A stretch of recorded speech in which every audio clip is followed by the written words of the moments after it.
Nama kota kok ditulis dengan huruf kecil ya? Bukannya huruf kapital. Halo guys, Assalamualaikum warahmatullahi wabarakatuh.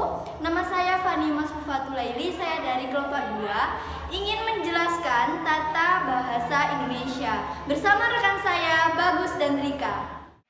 Baik saudara Fani, terima kasih. Halo, nama saya Rika Listiana. Saya di sini ingin sedikit menjelaskan tentang penggunaan huruf kapital dan penggunaan tanda baca. Konsep pembentukan kata menggunakan huruf kapital.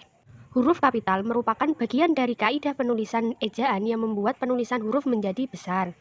Huruf kapital memiliki aturan penulisan, diantaranya 1. Huruf pertama nama orang.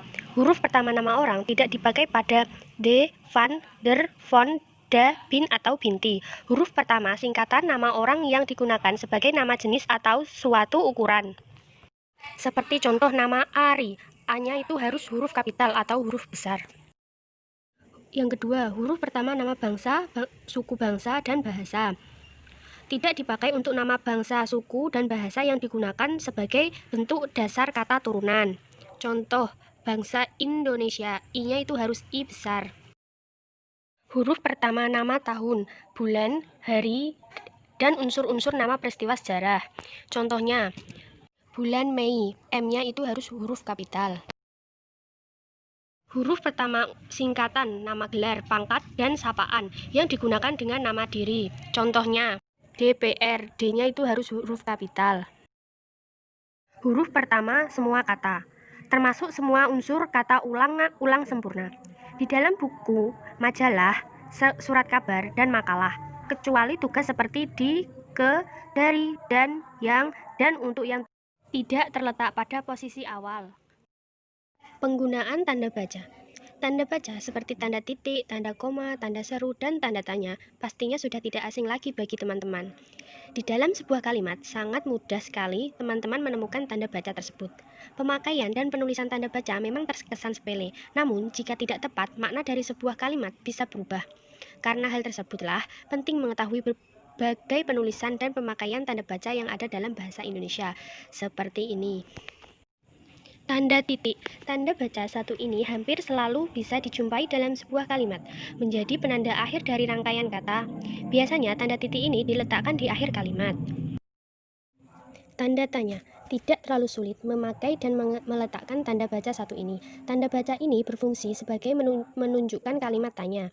Tanda tanya kerap menggantikan posisi tanda titik di akhir kalimat. Hanya saja, jika tanda titik lebih mengarah ke kalimat pernyataan, sedangkan kalimat tanya cenderung mengarah pada kalimat yang bersifat pertanyaan. Tanda seru. Tanda baca satu ini seringkali menggantikan posisi tanda titik. Di akhir kalimat, tanda baca satu ini membentuk sebuah kalimat menjadi bersifat perintah atau seruan. Tapi tanda seru juga bisa berfungsi untuk menegaskan, mengajak, atau mempengaruhi seseorang. Selanjutnya adalah tanda koma. Tanda koma mempunyai beberapa fungsi yang cenderung ditemukan dalam percakapan atau kalimat sehari-hari. Misalnya, tanda koma menjadi pemerinci dalam sebuah kalimat yang memiliki objek, subjek, maupun keterangan lebih dari dua, dan menjadi pemisah antara anak kalimat yang letaknya berada mendahului induk kalimat.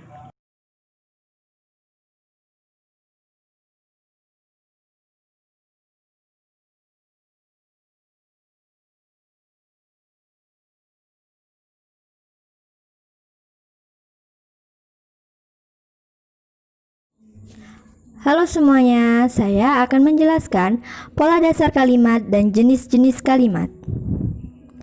Pola dasar kalimat ada 8. Di sini saya memberikan patternnya. Subjek sebagai ibu, predikat membelikan, objek, adik, pelengkap, sepatu baru, keterangan minggu kemarin. Yang pertama, subjek dan predikat. Artinya ibu membelikan. Yang kedua, subjek, predikat, objek. Ibu membelikan adik. Yang ketiga, subjek, predikat, pelengkap. Ibu membelikan sepatu baru. Yang keempat, subjek, predikat, keterangan. Ibu membelikan minggu kemarin. Nah, yang kelima, subjek, predikat, objek, keterangan. Ibu membelikan adik minggu kemarin. Yang keenam, subjek, predikat, objek, pelengkap. Ibu memberikan adik sepatu baru. Yang ketujuh, subjek, predikat, pelengkap, keterangan. Ibu membelikan sepatu baru minggu kemarin. Yang kedelapan, subjek, predikat, objek, pelengkap, keterangan. Ibu membelikan adik sepatu baru minggu kemarin. Nah, itu adalah pola-pola dasar kalimat. Kalimat langsung. Kalimat langsung adalah kalimat yang secara cermat menirukan ucapan orang lain. Jika dituangkan ke dalam tulisan, maka akan ada tanda petiknya. Selanjutnya adalah kalimat tak langsung. Kalimat tak langsung adalah kalimat yang menceritakan kembali ucapan orang lain. Selanjutnya adalah kalimat tunggal. Kalimat yang terdiri atas satu subjek dan satu predikat. Kalimat tunggal juga bisa disertai dengan objek dan keterangan seperti Satria makan bakso Pak Syahid.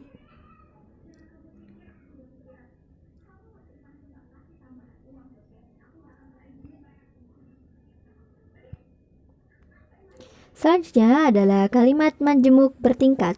Nah, kalimat majemuk bertingkat ada 4.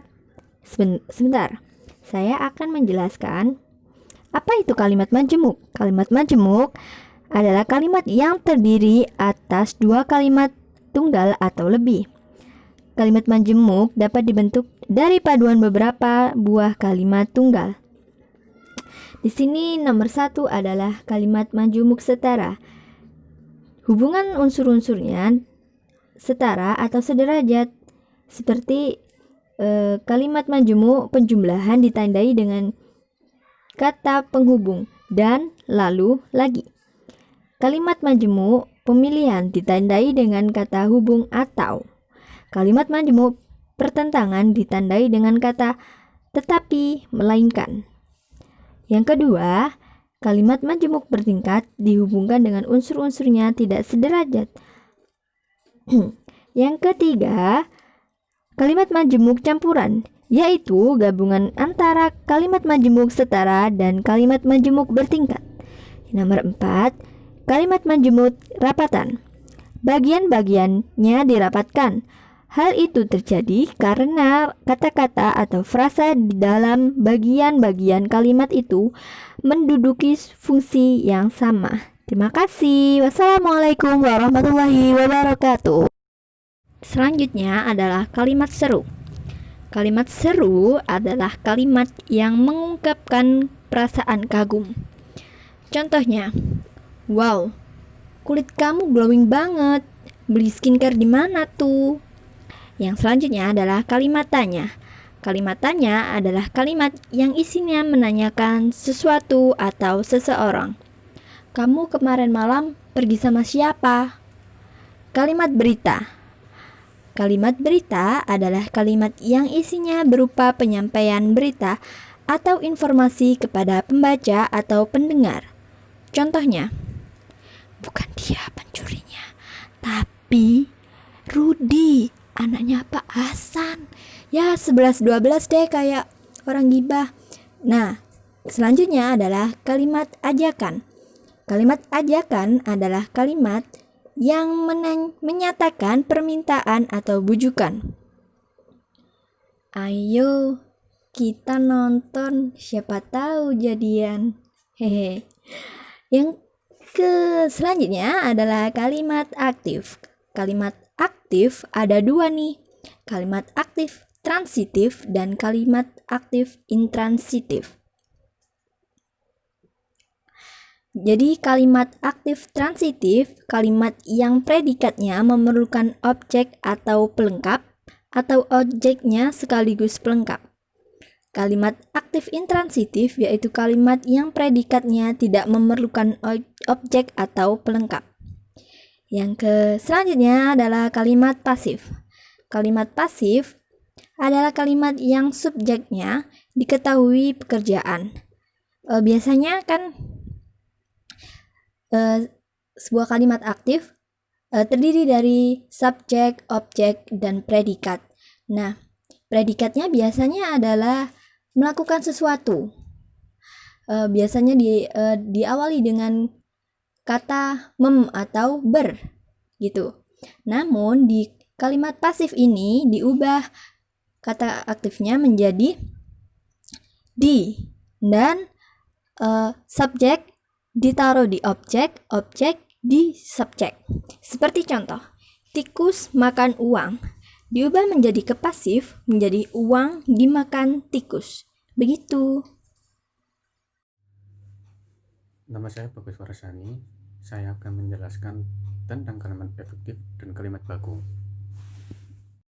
Yang pertama, kalimat efektif. Kalimat efektif adalah kalimat yang singkat, padat, dan jelas. Dan yang kedua, kalimat baku. Kalimat baku adalah kalimat atau rangkaian kata-kata yang sesuai dengan kaidah IYD dan KBBI. Contoh kalimat efektif dan baku.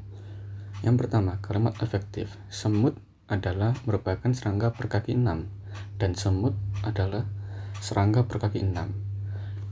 Contoh pertama merupakan contoh kalimat yang tidak efektif, sedangkan contoh yang kedua merupakan contoh kalimat efektif karena dijelaskan sangat singkat, padat, dan jelas.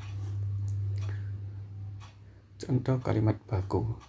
Saya pergi ke apotek dan saya pergi ke apotik.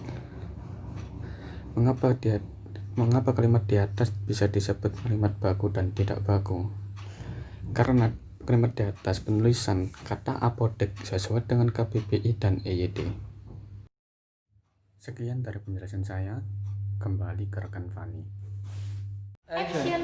Oke, sekarang kalian sudah tahu kan tata bahasa Indonesia dengan baik dan benar. Sekian dari kelompok